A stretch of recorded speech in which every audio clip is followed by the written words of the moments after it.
saberes e rituais ancestrais que promovem o cuidado físico, espiritual e emocional. A medicina indígena entende a saúde de forma ampla, muito além da simples ausência de doença física. Ela se caracteriza por uma abordagem holística, pelo uso de plantas medicinais, por rituais e pela harmonia entre meio ambiente e comunidade. Não se trata de uma saúde tradicional, de práticas tradicionais, mas de uma medicina, sim, que tem, né, uma prática legítima, tem seus conceitos, suas concepções, suas cosmologias, seus modos de entender, e também tem os seus especialistas. Né? A pessoa, né, quando está no território, é uma pessoa que tem uma relação com várias coisas, e esse é o bem viver, um bem viver que olhe, né, para a dinâmica, né, da vida na relação com a natureza, na relação com os seres, na relação com as águas, com o cuidado, com a alimentação. Então, quando a gente vai falar saúde, nós temos uma dificuldade muito grande, né, porque para nós saúde está muito associada à ausência de doença, né? Chuai Carte é pesquisador do Instituto Leônidas e Maria Diane, unidade da Fundação Oswaldo Cruz no Amazonas, e coordenador de um estudo que está promovendo a integração das práticas tradicionais de saúde indígena com os cuidados oferecidos pelo Sistema Único de Saúde, o SUS. Ele explica que a Política Nacional de Saúde Indígena preconiza a promoção e articulação entre a biomedicina e os conhecimentos tradicionais, mas que, na prática, o uso complementar da medicina indígena no SUS ainda não foi efetivado. Nós temos no Brasil, né, o subsistema de saúde indígena, que é um sistema para exatamente fazer uma saúde diferenciada.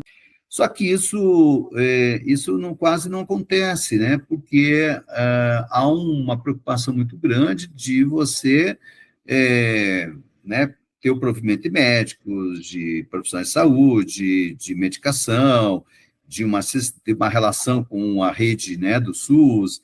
Então, há uma prevalência, digamos, um predomínio maior da biomedicina, ou seja, a biomedicina é a preocupação, vamos dizer, do subsistema saúde indígena. Então, aí começou a se discutir dentro, né, da própria Secretaria Especial de Saúde Indígena, aonde estaria o lugar das medicinas indígenas e os seus especialistas. Foi quando, bem nesse momento, então, quando a gente propõe, né, fazer um projeto, e hoje, a gente traz isso do debate, dizer que esse também é um conhecimento verdadeiro, que esse também é uma medicina, que esse também tem suas concepções de cura, de cuidado, de proteção, isso é muito importante, né? O projeto está sendo realizado com 3 povos indígenas que vivem em diferentes territórios da região amazônica.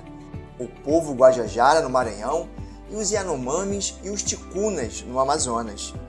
Os pesquisadores atuam como mediadores, facilitando o diálogo e a troca de conhecimentos entre pajés, parteiras, lideranças indígenas e profissionais de saúde do SUS.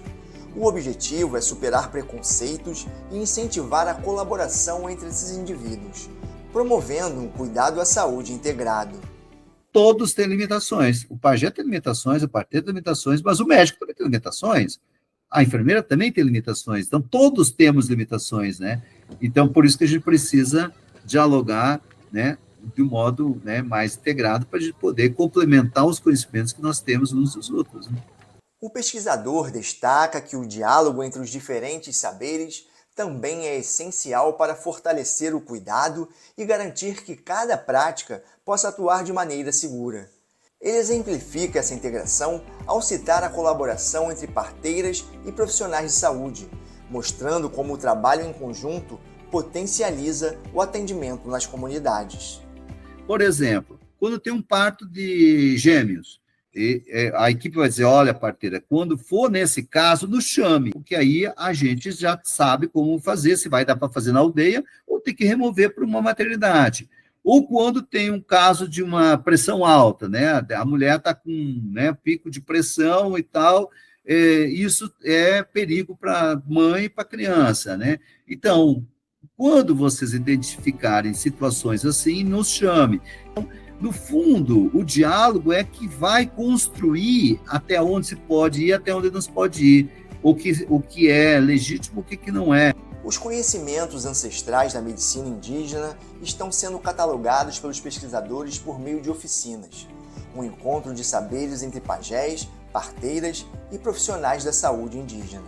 Então, hoje, por exemplo, lá nos Guajajá, eles fazem oficina para fazer pomada, para cuidar de batida, de artrose, disso, daquilo, né? Por exemplo, muito importante é saber qual é a época, qual o horário que se tira, né? Qual é a parte da planta que você usa, né? Então, se você vai usar a folha, se você vai usar a casca, se você vai usar o caule, se você vai usar a raiz, e depois o preparo. A ideia é de que cada povo, na verdade, tem que fazer o seu catálogo, cada povo teria que ter as suas plantas, né? E aí a validação será feita por eles. Essa é a estratégia que a gente tem usado. Na área ticuna, a gente está desenvolvendo lá um guia de pré-natal indígena. Então, o pré-natal é da equipe, já acontece na aldeia, nas aldeias. Mas existe um monte de orientações das parteiras para gestantes que não está incorporado nesse pré-natal, vamos dizer, oficial, porque ele é oficial, né? Ele é uma orientação nacional, mas naquele território precisa também, né, dialogar com o que as parteiras orientam. Então, tem coisas fantásticas que elas nos falam, mas que está ausente do pré-natal que se executa naquele território. Então, essa talvez seja uma aplicação prática, né, do que a gente está desenvolvendo, né, enquanto pesquisa, né? Cristiane Ferreira trabalha há 19 anos no campo da saúde indígena. A enfermeira é uma das pesquisadoras da equipe do projeto de pesquisa e responsável técnica pelo Núcleo de Saúde da Mulher, do Distrito Sanitário Especial Indígena Alto Solimões, da cidade de Tabatinga, no Amazonas. DICEI que atende a 241 aldeias da região. Os DICEIs são unidades descentralizadas do SUS, responsáveis por organizar e prestar serviços de saúde às populações indígenas. Nós temos hoje gestores de COCAR, né, ocupando as coordenações dos DICEIs especiais indígenas. Isso foi um ganho muito grande para a saúde indígena, porque os especialistas indígenas, eles estão tendo uma abertura maior a partir do momento que os coordenadores distritais são indígenas. Cristiane ressalta a importância das oficinas promovidas pelo projeto. Momento nomeado por ela de desbranqueamento dos profissionais de saúde e de trocas de saberes, no qual os especialistas indígenas têm um momento de escuta das equipes de saúde. A partir do momento que ele vai trabalhar dentro de uma comunidade indígena, que vai ter conhecimentos com especialistas indígenas, ele vai ter que, a gente chama de passar por um processo de desbranqueamento, né? Tipo, ele vai ter que deixar um pouco do que ele aprendeu, se desbranquear um pouco com relação a isso e se permitir, né, a sair dessa colonização para receber esse novo conhecimento, porque senão vai ser muito difícil para ele trabalhar naquele território, se ele não considerar que ali tem especialistas indígenas e que é necessário trabalhar em conjunto com eles. Se nós quisermos alcançar diminuição de mortalidade infantil, diminuição de mortalidade materna, as próprias morbidades, se a gente quiser alcançar, nós temos que caminhar juntos. Não tem como fazer o pajé, o tratamento dele, e o médico ou o enfermeiro o tratamento separado, a biomedicina separada dos especialistas tradicionais. Nós temos que caminhar juntos. Então, as oficinas, elas trazem esse olhar desse caminhar junto. Cristiane afirma que os encontros promovidos pelas oficinas vêm gerando resultados positivos.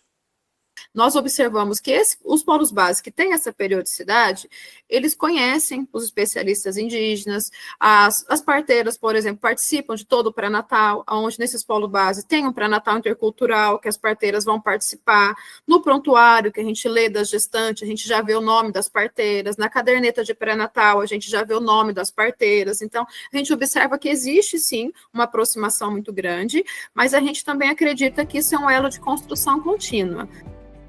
Os conhecimentos da medicina indígena registrados nas oficinas pelos pesquisadores serão reunidos em publicações em formato de cartilhas ilustradas e em vídeos. A ideia é que o material seja compartilhado pelos povos indígenas e incorporado nas ações das equipes de saúde indígena.